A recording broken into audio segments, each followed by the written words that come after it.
year or so. A little background, actually, myself and Dylan were on my old Scent podcast. Shout out to the Scent OGs in the house. And we were just talking about publishing. Dylan is an author as well as a philosopher. And so we were just talking. I mean, the interview went, I think we had to split it into two podcasts because we went for hours. But one of the things that came up was NFT books. We were talking about choose your own adventures with multiple authors, maybe a never ending choose your own adventure NFT book. We were talking about, getting the Library of Alexandria on chain so all literature could be, secured for everyone forever. And you can't burn down the blockchain. I mean, you could burn an NFT, but that's a little different than burning all the books. So we had this, this sparked some ideas, and a while later, it could have been 8 months or something. Offline, wouldn't you?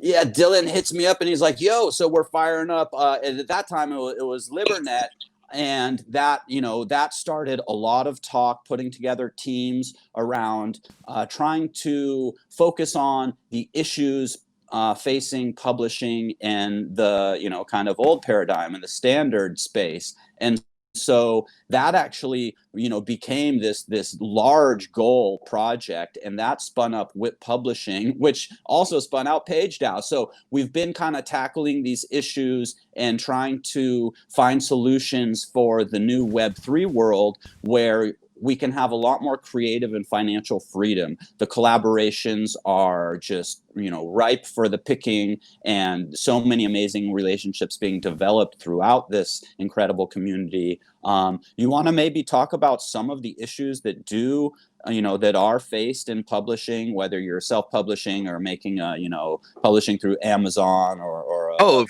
course. Whether... Yeah. In fact, I'll even cut off the introduction of me talking about that because I'm so excited to talk about it.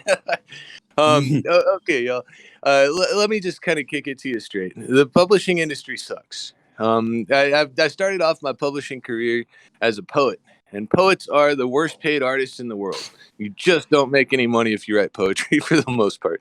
And so the first thing I ever published was a poem. The next few things I published were scholarly articles and biographies of philosophers and things like this. So they were okay.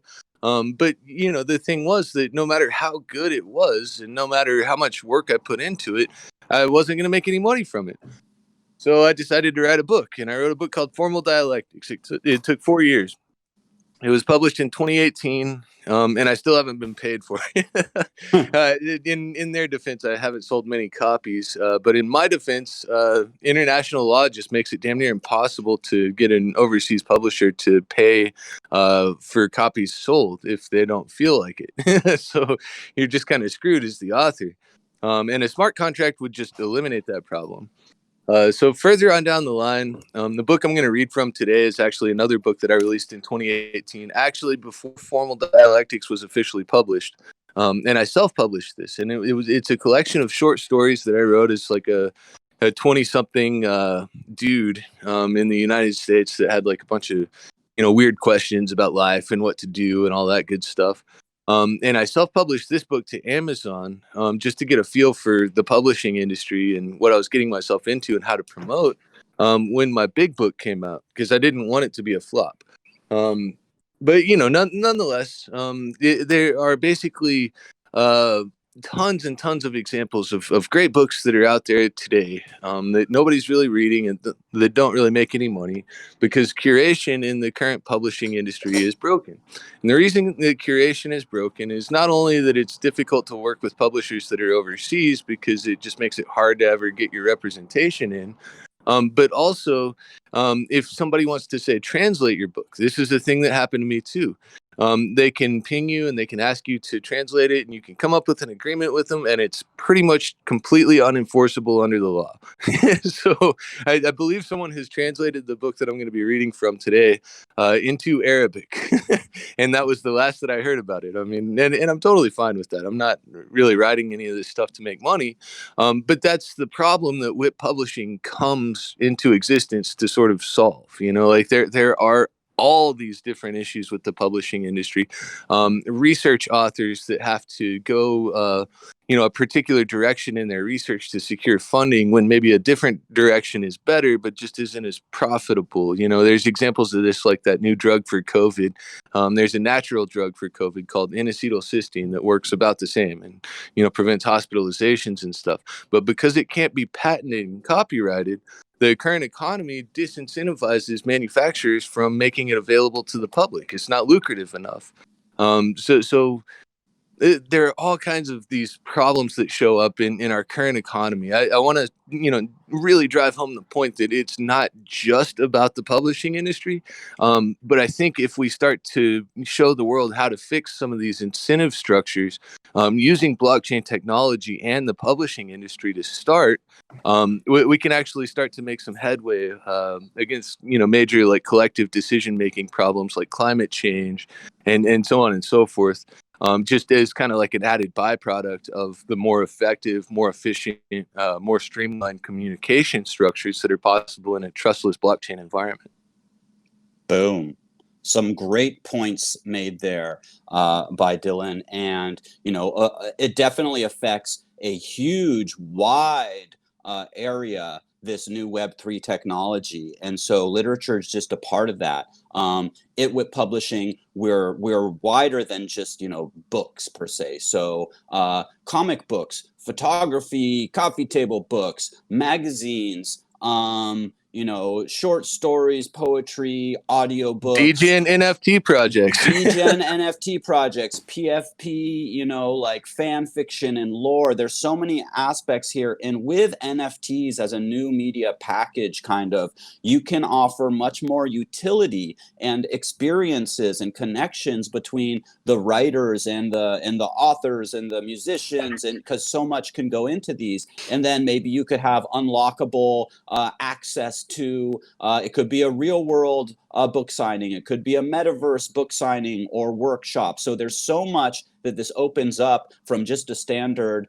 maybe ebook or a paperback. And then the secondary sales. So that's non-existent for books. You buy a $10, $15 paperback at the airport or whatever, you read it, and what do? It goes to, maybe you could sell it for like a penny or $1 if you really look hard. Most likely it goes to, a book box somewhere, and maybe it gets to a library or some book swap or something like that.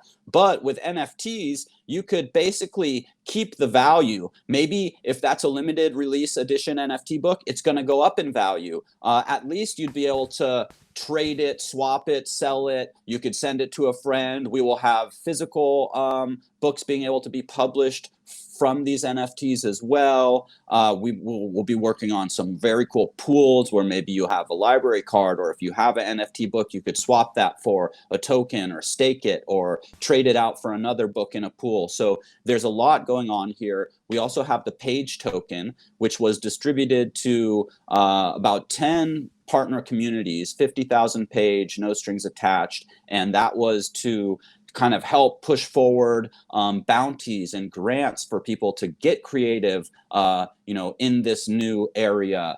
And we have had amazing support through those token grants, some great staking. There's also rewards over on Tostis, where if you do stake some page in ETH, you can get some pretty sweet APY for putting that in the pool and farm up some page tokens as well. So, that's just a broad view. There's really a lot going on here besides the behind the scenes. Sorry, I just totally saw that POAP, and everything stops for POAPs. So I would recommend everybody go get their really awesome Whippy POAP. I love our little book. It's pretty new, and that's our dude. He's Whippy.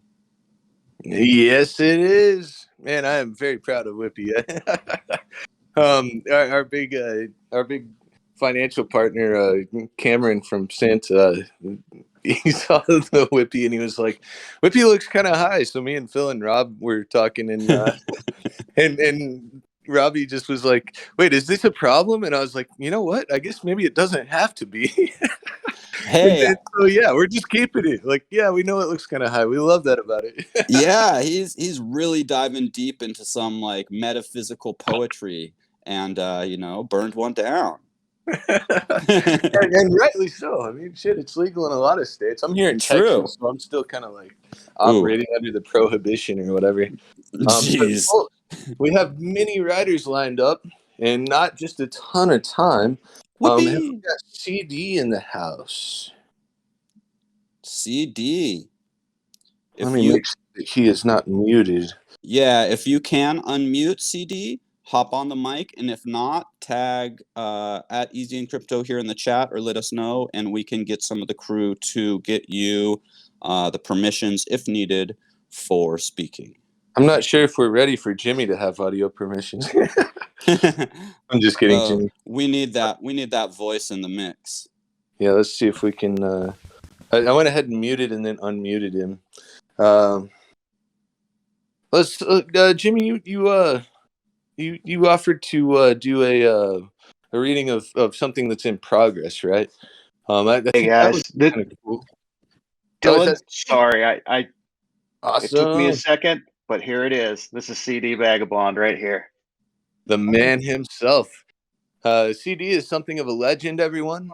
He actually joined WIP Publishing and LibraNet days, and was one of our first NFT book Genesis token authors. So it's really nice to have him back with us for the show today. And yeah, take it away, CD. Show these good people what you got. Dude, man, the legend himself describing me as a legend. Come on now, is this real? Man, it is super good to be here, and it's always good to connect with WIP Publishing. And and I apologize, my mic was doing weird things, and I think I cut you off. Are you all good? I don't want to stop you from saying what you were saying. Hey, you sound fantastic, man. Sound good. We're super stoked to have you here. The floor is yours. Okay, guys. Well, I'm just going to give a brief intro. I'd like to do a little reading from the book that I did publish with WIP Publishing. And it's called A Very Good Novel Coronavirus, or A Very Good Novel Coronavirus, depending on how you want to say it. And this was sort of my, we were all locked up in 2020. Our lives were all changing. Nobody knew what was going to happen. It was maddening. And as a writer, one of the ways that I coped with it was sitting down and putting pen to paper and writing a book. So this is kind of an alternate history of what I thought might be happening, and sort of just a fun way to look at something that wasn't fun at all. In regards to that, yeah, there's a lot of catharsis there, isn't there? This will be great. I know everybody's going to love it. There's a huge amount of catharsis, because it wasn't just the pandemic going on. There was all kinds of other stuff. And, so to give a little bit of up to the point that I'm reading, basically in a nutshell, Gaia creates this virus to sort of like put the human species back on track. And there's 3 different versions that get released out into the world. And of course, there's all the different political chaos that's going on. And the only person that can save anything is this, kind of drug addict, former hitman, postal employee named Bob, who has a drug experience, meets Gaia, and goes on his way. But in the meantime, there's all the political fallout of 2020 and earlier going on. And one of my favorite parts of writing all of this was being able to put myself inside Donald Trump's head and write these absolutely insane speeches at different points in the history. So at the point that I'm reading from, basically America has fallen and divided into about 3 different countries. Trump has made himself a king by any other name, and he's the election has just gone through, and he's sort of celebrating when there's no room for celebration. So with all of that, I'll go ahead and read. Please pardon my Donald Trump impersonation, because I'm not a mimic. But all of that, here we go. There had never been a speech like it. Today is election day, and I know that we have postponed our glorious election, but I have a special treat for you, a real surprise that's going to blow your minds. The people are going to be so happy, so happy, just the happiest people. Since the other candidates had to be arrested, we've disqualified them. That means actually that we no longer have to have an election, because, get ready for it, I've won. You've elected me president again, and with the largest majority of any president in history, bigger than Washington, bigger than Lincoln, and better. So it's a day that's filled with many challenges, which I can assure you that we will overcome. First of all, I'd like to assure everyone that we've uncovered information that definitely proves that the pandemic was a liberal plot all along. There was no pandemic. This is literally just the worst flu season that we've ever had. I've had the entire coronavirus task force arrested, and they will likely be court-martialed and executed within days for enabling the breakaway states in the West to disrespect me and our country in this way. Now, even judging by Trump's speeches previously, this one was beyond the pale. The good news, though, is that the pandemic is over. We have the green light to completely and totally reopen our country. And the good news doesn't stop there. Our country is still the largest and greatest country the world has ever known, which technically it wasn't, since a few months earlier it had been larger and greater by far. But never mind, he went on. The USA is the greatest country in the world with the greatest leader in the world because you've given me your confidence and approval with 100% of all the votes cast going for me. Now, no votes had been cast, so technically he wasn't lying for once. I've decided to take your mandate and your trust and use my executive powers to make the country even greater. First of all, I'm sorry to tell you that Vice President Mike Pence has died. He was a great man, but you don't need to worry. I've appointed my son-in-law, Jared Kushner, to replace him. Jared, come on out here. Pence had died of coronavirus a few days before. The news had been exciting for Trump because he could now make this announcement. As you know, Jared is the very lucky man married to my gorgeous daughter, Ivanka. He motioned for the camera to point to Ivanka. Isn't she gorgeous? So sexy. It's hard to believe she's had kids with that body. Wow, if she wasn't my daughter. He called the camera back to him and Kushner on the stage. As you know, Jared created peace in the Middle East and solved the Palestinian problem. He's the best kind of Jew. And you know, the Jews are really, really great. They've never really been the problem that some people thought they were. It was just a matter of being able to make deals with them, to negotiate, because let me tell you, they love money.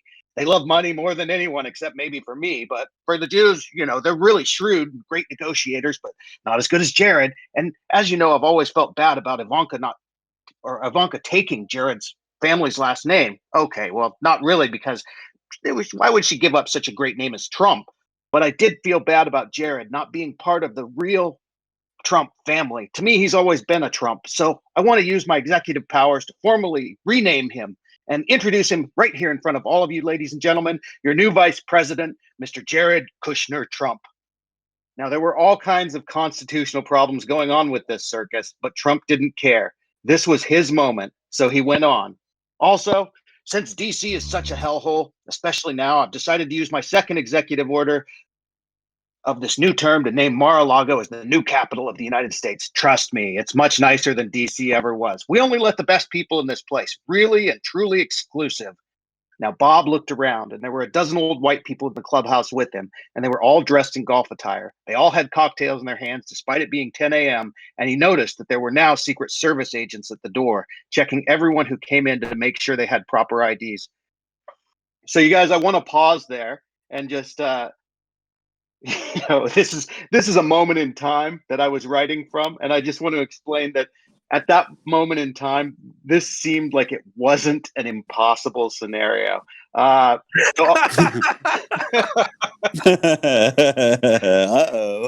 So I'll continue on for just a second more, and then we'll pause it and go to something else. Trump's speech continued. Also, as you know, I own this property, and since it wouldn't really make sense to have some future president live on property that I own, it seems like the only reasonable way to fix that issue is to make myself president for life. The elections this year were really spectacular, and they had all kinds of issues with cheating and misleading from the other side, who were misleading voters, and we've come up with a way to fix that. The president for life position solves all of these problems. No more cheating on presidential elections, no more electoral college, which wasn't even a university, but more like a community college. And instead of having these ridiculous elections, I'll just appoint a successor to take over when I die. You don't have to worry about voting ever again. When I die, a long, long time from now, Jared and Ivanka will take over until Barron is old enough to be king. Trump didn't seem to notice his slip that he'd called it king, and maybe he didn't care. Eric and Don Jr. were both caught off guard by this announcement, but there was nothing they could do about it.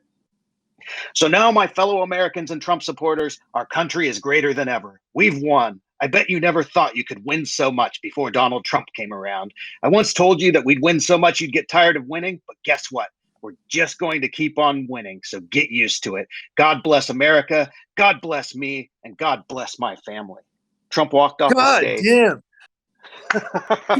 And that's it, guys. Incredible. Enclave. Wow.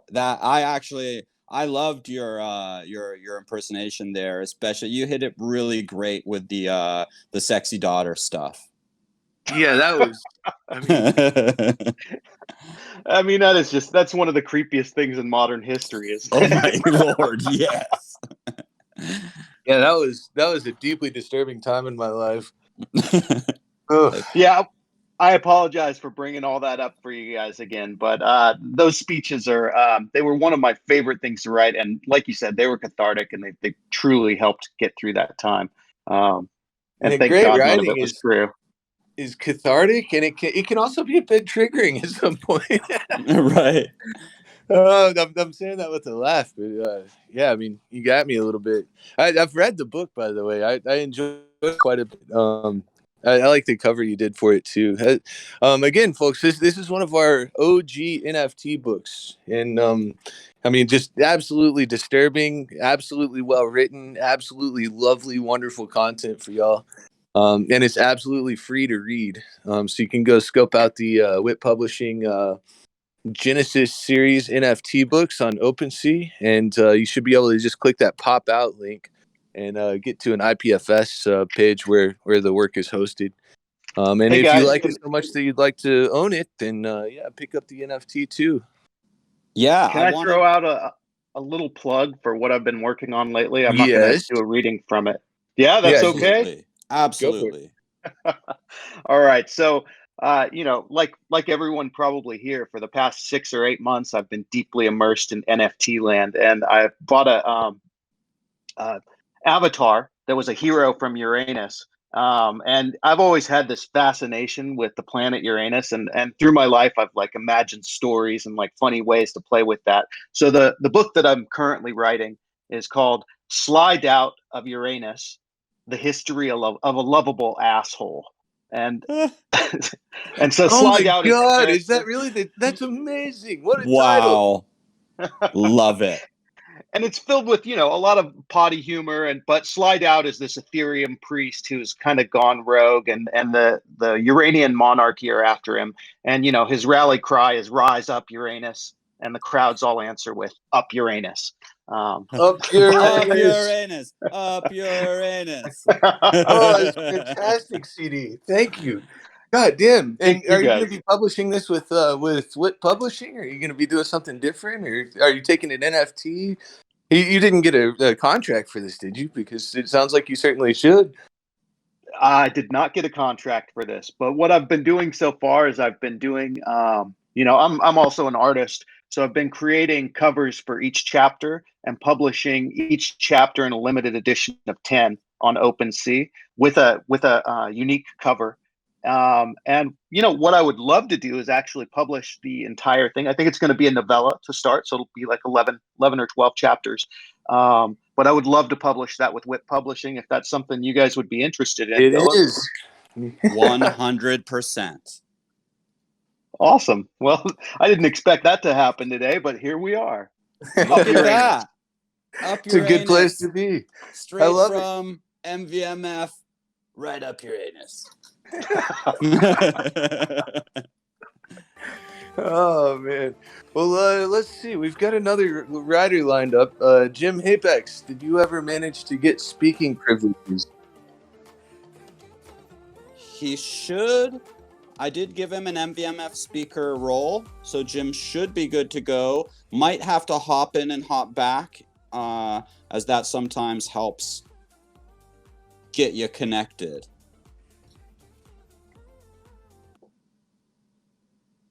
Okay, yeah, try again. You do have the MVMF speaker role.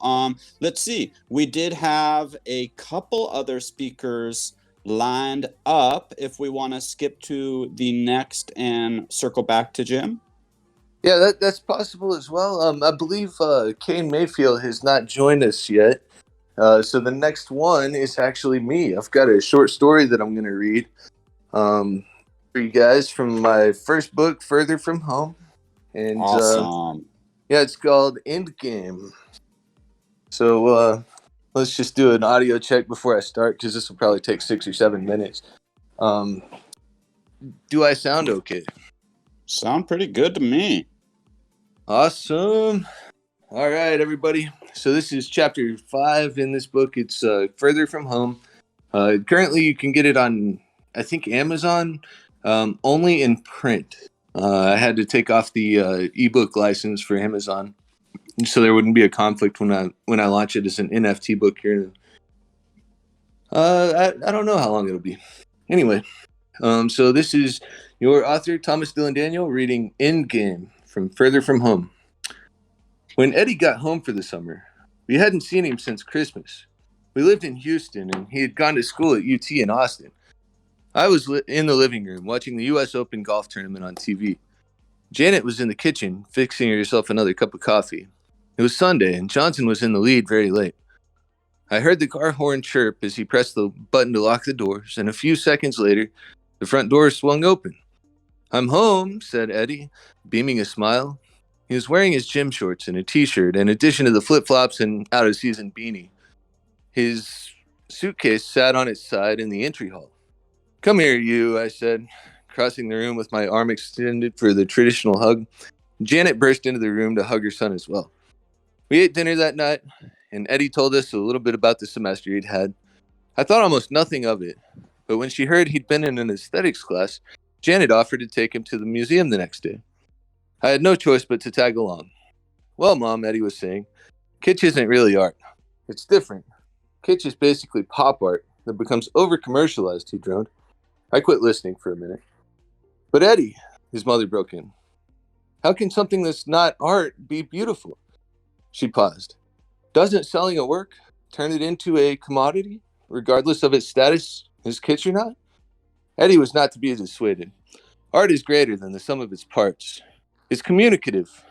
The act of commissioning artwork for a specific purpose, such as a Campbell's soup can, is, in and of itself, a sort of radical defanging process. The company says, "Hey, we want your art, but we want it to mean this particular thing." That bastardizes it, cuts it off from its potential value to its culture. "I see," his mother said. I remained silent as we toured through the museum, looking at this and that piece. When we reached the basement, we encountered a piece entitled Endgame. It consisted of 2 skeletons and a variety of medical implements. I was impressed by it, but Eddie was far more so. "It's profound," he shrieked, jumping up and down, grasping for words to describe his emotions. "It's dark," his mother replied. I put my hand on her shoulder. "It's accurate," I chimed in. I'd been rather silent the entire trip thus far, and both of them turned to look at me. "Don't you think there's something masturbatory about all of this?" I asked them. "About the art?" Janet asked. "Why, of course, Dad." Eddie smiled. He was thrilled that I had joined the conversation. Art itself has no value without the culture it celebrates. Even cave drawings, pieces which were likely more functional than artistic, hold the secrets of the people and times they originated with. I wasn't convinced. "I'm not convinced," I said. I scratched my chin, waiting for him to elaborate. He didn't seem to have understood my point. Sorry, it's been a while since I read this. "I'm not convinced," I said. I scratched my chin, waiting for him to elaborate. He didn't seem to have understood my point. "Well, think about it this way. These works, for the most part, are the focal point of a conversation.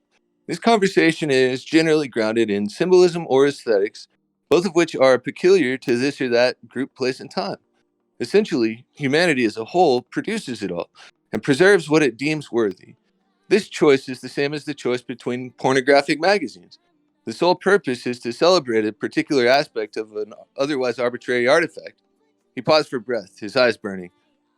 "The choice of the artifact is entirely masturbatory, self-indulgent, because it provides the beholder with an opportunity to worship herself, which it wouldn't be able to do if she didn't possess the cultural capital necessary to understand it in the first place."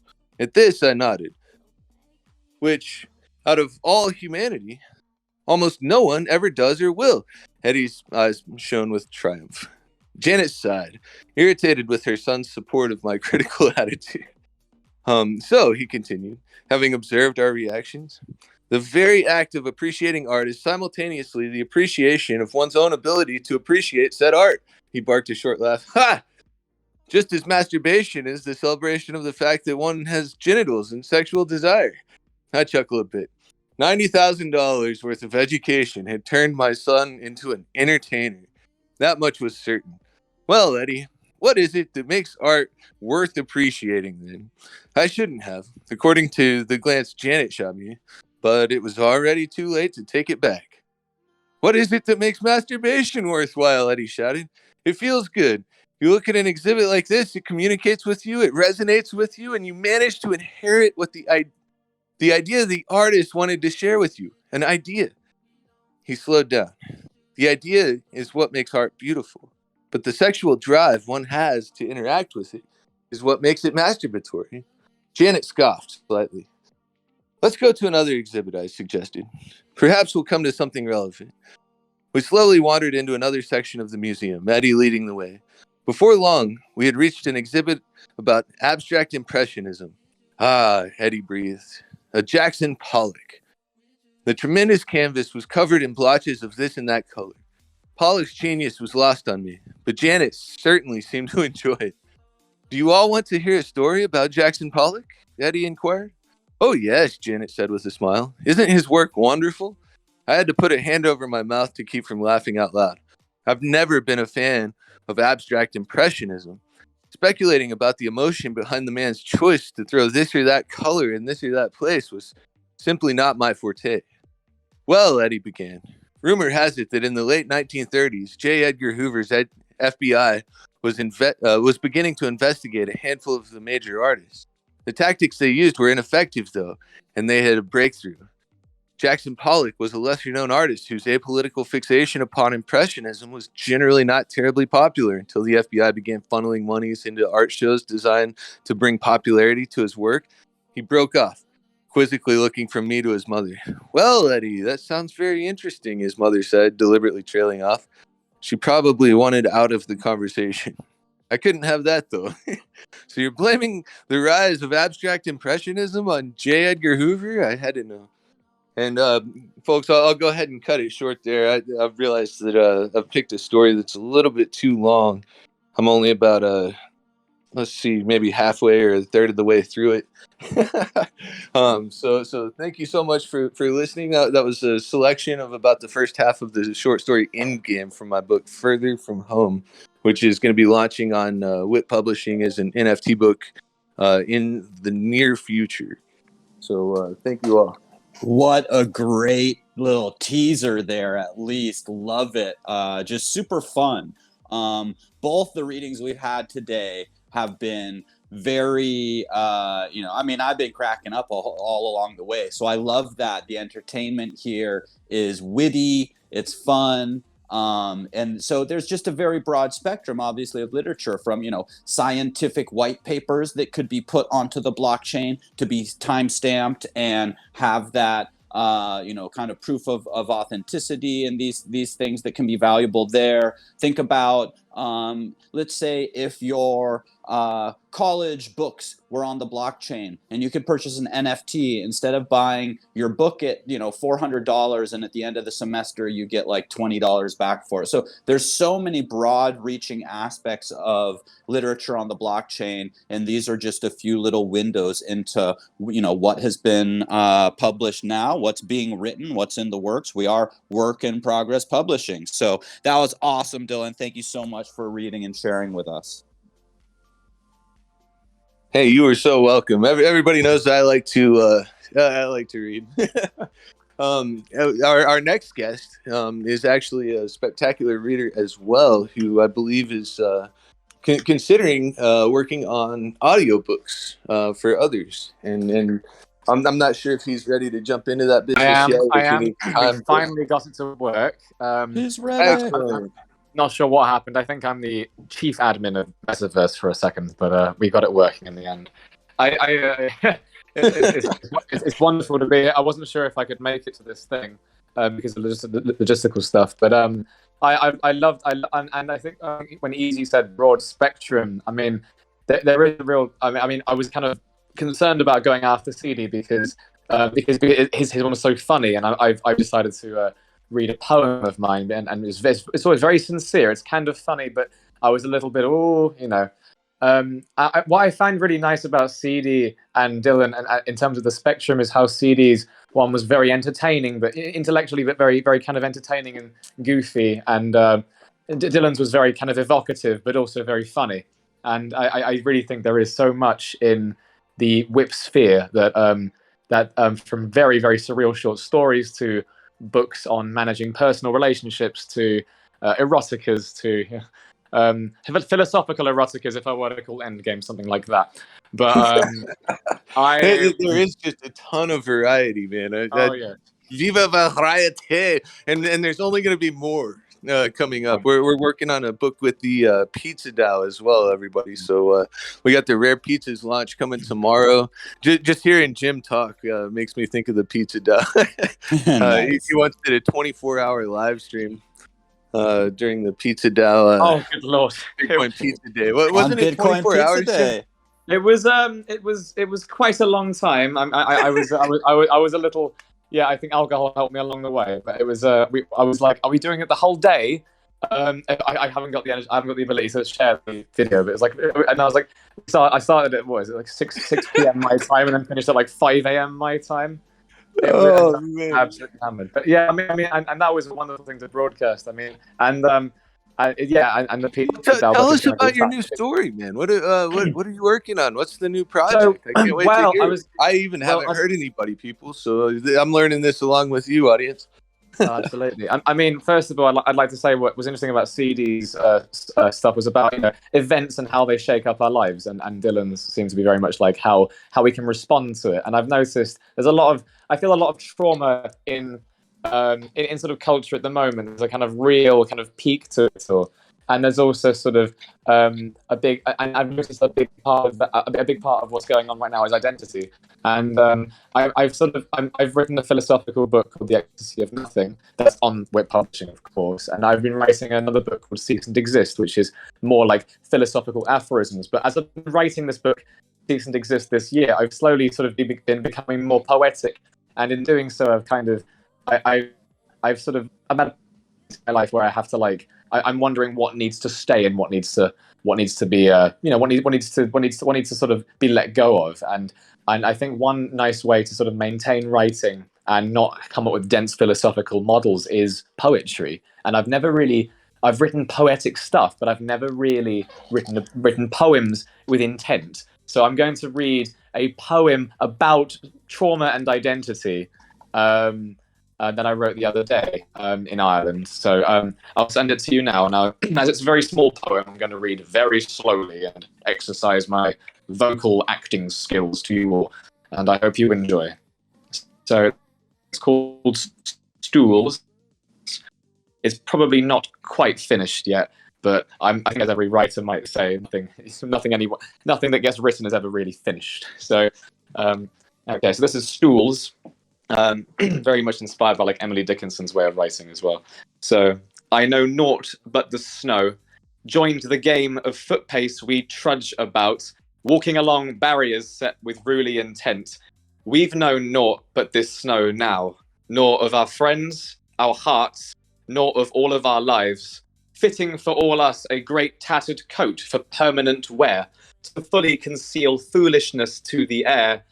Wait downstream for hard and unexpected weathers to truly wrap up. In delay, we present nobly our names, recite our highest dreams we have been told. By ourselves, we bank on the shallow for the word of given warmth. Though in low I catch wind, I've known naught, but what in this moment I'm shown. It lends me some story I only shuffle to doubt. Hard led, I can break pace, spark a space for deep lament and song. Instead, I linger in stable houseway and let lords choke me out. And this is wow. What it is sort of with sort of writing, I think what's lovely about poetry and writing as an art is that is not only can you do it in your head, you could write the best poem in the world in a prison cell with nothing on you, and you can't do that with much more art. But you can also, there's so much information you can give with words, because combinations of words multiply, and I think that's it's a fascinating thing, and to sort of like be able to have so much to potentially put in such few words, and I think that's like, there's not much else that can really do that. And I think poetry can be, as someone that really just wanted to explain philosophical ideas, and then sort of accidentally enjoyed writing as a process along the way, and now it's a wonderful thing. And I think one of the big tenets of WIP at the beginning was something along the lines of, people are so intimidated by writing big books that they have to complete, and huge, all the rest of that. And it's a wonderful thing to like know that in an NFT space, even a poem could be paid well. So well, it's funny because the thing about poetry is that good poetry and bad poetry have kind of like a very thin line of division to them. Like stylistic imitation does not a great poem make.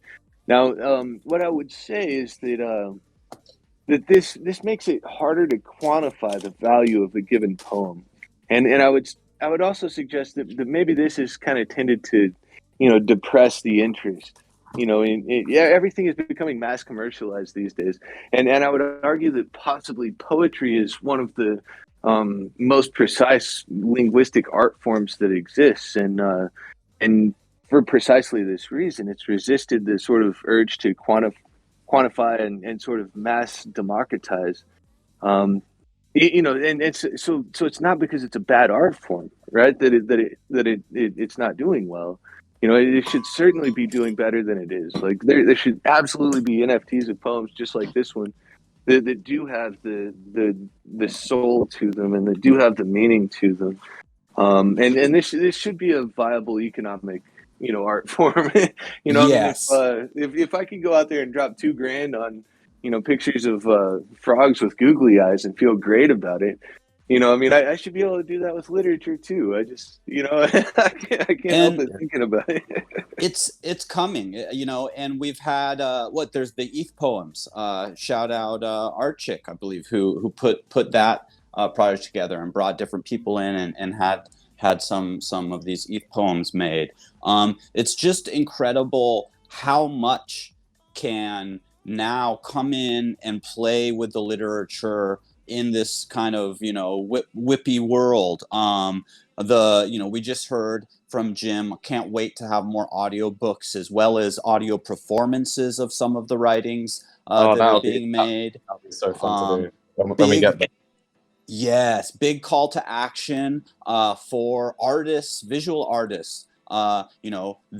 Most books will have a cover image, and there will be, some illustrations inside as well. So there's plenty of room there for, maybe there'll be a poetry book, and for that poetry reading, there may be some music that would go behind the reader. So there's very, very many collaborative ways to get involved at WIP Publishing. We invite everybody to come on over. We do our creative community collabs with our Misfortunate Mondays and Pass the Pen as well. So just a lot going on, a lot of ways to get involved. Hey, actually, while we're on that subject, let me take just a minute. I see that my good friend Robbie is in the audience. So everybody give a shout out to Mr. Indefatigable.eth. He's just an accomplished technologist, and he's been helping us do a lot of really cool stuff. And at WIP Publishing, sort of one of the driving ideas behind the venture that we're on together here, him and I and Easy, and everybody, and Jim and everybody else who's published a book or said a kind word to WIP Publishing.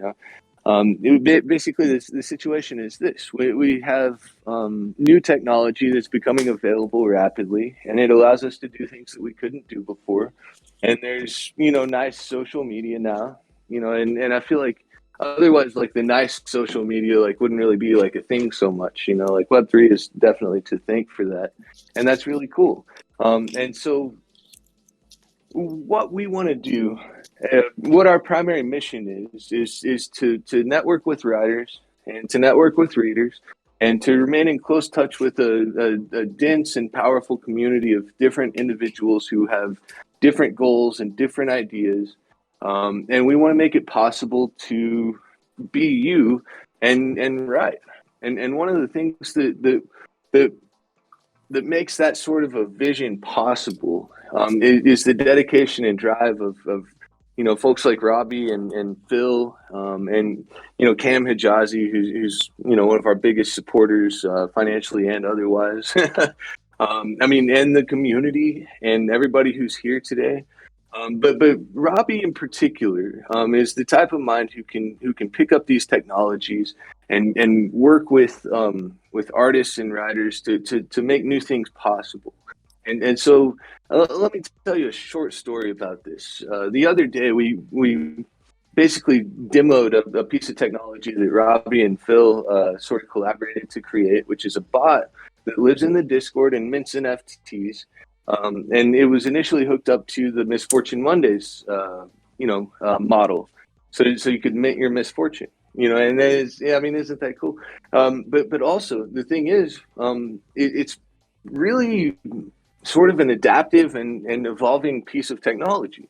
I believe that I intend to use it to generate covers for all of my Medium articles, for example.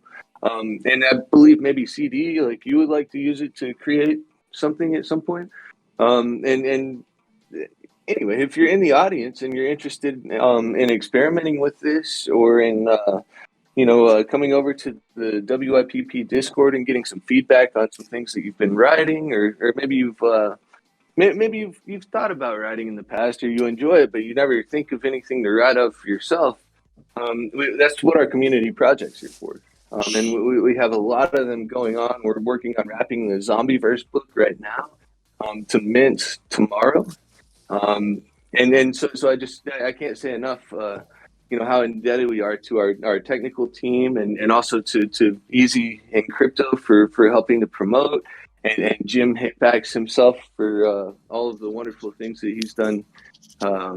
Just shout out to the whole WIPy team. Like I'm stoked to be here, and I'm stoked that we have this great mission that we're working together on, and I'm over the moon, y'all. It's an amazing team. Definitely have to re-shout out Indy, Phil as well, the tech guys working on this stuff. This is no small feat. This is not some little cool little bot. No, to be able to create an NFT straight from a Discord conversation without leaving that Discord and having it populate that NFT on Rarible at no cost. This is incredible. Like, this could lead to many things. So right now, we've been having a lot of fun over on Misfortune Mondays. You throw in the little bait command, you write your misfortune, a little phrase, it populates that text over an image, and if you get enough likes, a money bag shows up.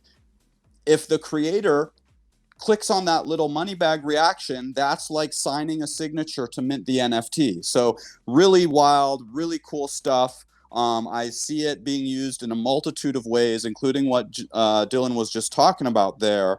But it's just an incredible amount of passion, just head down working to solve these problems. And it's an honor and a privilege to be here with you all. Yes, it is. Let's see. We've got about 10 minutes left. I don't know if Indy's here, if he wants to jump in. Might be a permissions thing. I'm not sure though. Let me check real quick. I want to make sure that if Indy wants to jump on. He also has published NFT books. That's right. I was hoping he might get himself to read a little bit. There he is. Woohoo! Indy! How's everybody doing? Awesome. Yo, this is exciting. This is a great game, dude. Yeah, it's MVMF, baby. Last week we did Misfortune Mondays, or earlier this week, and then we did freestyle music to Misfortunes. It was awesome. I feel like it's bringing everything together is the magic trick. all the art forms and long form literary, you know? Literary prestige, something of that. Buddy. Yeah, it's like the creative trifecta. It's more about the conversation that's going on that has all these different outlets than than any particular thing in itself. It's wild. Yeah, the conglomeration of all these aspects coming together is hugely powerful. I mean, a piece of literature on its own can be quite moving. And we've seen through history, literature has been one of the stronger tools to be able to share knowledge, spread ideas, invoke changes. But now that we have all these amazing new technological tools, as well as the community here coming together from across the world and across just about every creative genre or outlet there is, being able to bring that all together is really something powerful. And again, to be able to offer those creative writers the same capabilities that we have seen come through the benefits of NFTs and Web3 to first visual artists, kind of secondly to musicians. Music in the space is really heating up, and gaming obviously coming in, but it really felt like the writers were not getting a lot of light shined on them. And so it feels really good also just to be able to help shine a little light there and provide some access to this Web3 metaverse world to those talented writers. Easy. I wonder if like a year ago when we were talking, I need to go back and listen to that again just to kind of like remember where we came from, Yeah, totally. Like I can still picture the apartment that I was living in and like where all the furniture was and shit during that conversation. I don't know, like I remember that one, man. That one really like kind of like left its mark on me. But I remember like back then, like the whole idea was that we had a piece of content we wanted to do, right? It was going to be a magazine. And then it was like, well, how can we make the magazine that we want to make? Well, we would need to do all this stuff. And if we did all this stuff, and so like we kind of, or at least for me, it was kind of like just getting into the tech stuff and figuring out what's possible and how things work and so on and so forth. Even though I'm not much of a coder.